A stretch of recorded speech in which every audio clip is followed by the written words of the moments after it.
High friends, welcome back to my channel. আশা করি তোমরা সবাই ভালো আছো, আমিও খুব ভালো আছি। তো চলো, নতুন একটা ভিডিওর সাথে তোমাদের সবাইকে ওয়েলকাম।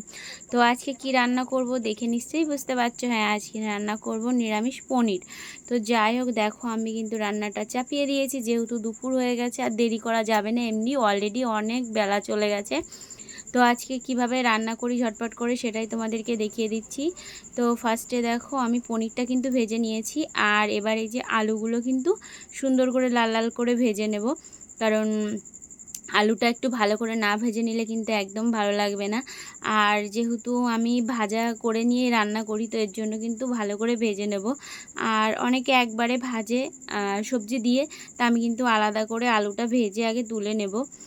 নেয়ার পরে কিন্তু আমি পটলটা ভেজে নেব, যেহেতু আলু পটল দিয়ে আমি পনিরটা রান্না করব। তো এর জন্য কিন্তু এবার কিন্তু আমি একটু লবণ দিয়ে দিলাম, আর দিয়ে দেব হলুদ। দিয়ে কিন্তু আমি সুন্দর করে পটলটা ভাজা করে নেব, আর সুন্দর করে দেখো নেড়ে চেড়ে নিচ্ছি আমি। আর তোমরা এরকম আলু পটল দিয়ে পনির কে কে পছন্দ করো অবশ্যই কিন্তু আমাকে বলো। আর দেখো আমি কিন্তু পটলগুলো লাল লাল করে ভেজে নিয়েছি। আর এবার কড়াইতে দিয়ে দিলাম গোটা জিরে আর দুটো শুকনো লঙ্কা।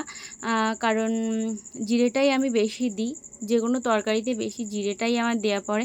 আর এবার দিয়ে দিলাম টমেটো আর তোমার মশলা, এর মধ্যে আদা জিরে লঙ্কা সব কিছু বাটা রয়েছে। আর এবারটা দিয়ে দিলাম লবণ, আর দিয়ে দিচ্ছি হলুদ। তো চলো, আমি কিন্তু লবণ হলুদ দিয়ে কিন্তু মশলাটা ভালো করে কষিয়ে নিয়েছি।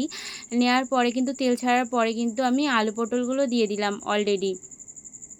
তো আলু পটলটা কিন্তু আমি সুন্দর করে কষিয়ে নেব যতক্ষণ না কষানো হচ্ছে, কারণ মশলা দিয়ে কিন্তু একটু গন্ধ হতে পারে, এর জন্য কিন্তু ভালো করে একটু কষিয়ে নিতে হবে। তো আমি কিন্তু এইভাবেই রান্না করি, যে কোনো সবজিটাকে আমি ভালো করে ভেজে নিয়ে রান্না করি। জানি অনেকে অনেক রকমভাবে রান্না করে, তো আমার রান্নাটা কিন্তু এরকমই হয়। জানি না আমার রান্না কার কার ভালো লাগতেও পারে, কারো কারো নাও লাগতে পারে। তো জানি না, সবার পছন্দ মতন কখনোই কেউ করতে পারে না। তো অনেকেই আমাকে আমার রান্না অনেকেই বলছো যে ভালো হচ্ছে, জানি না কতটা ভালো হচ্ছে। তবে তোমরা অনেক অনেক ভালোবাসা দিচ্ছ, অবশ্যই এভাবে কিন্তু একটু পাশে থেকে একটু ভালোবাসা দিও। আর তো দেখো, তোমাদের সাথে গল্প করতে করতে কিন্তু আমার আলু পটলের তরকারিটা হয়ে গেছে। অনেক দিদিভাইরা অনেক সুন্দর সুন্দর কমেন্ট করছো, থ্যাংক ইউ সো মাচ।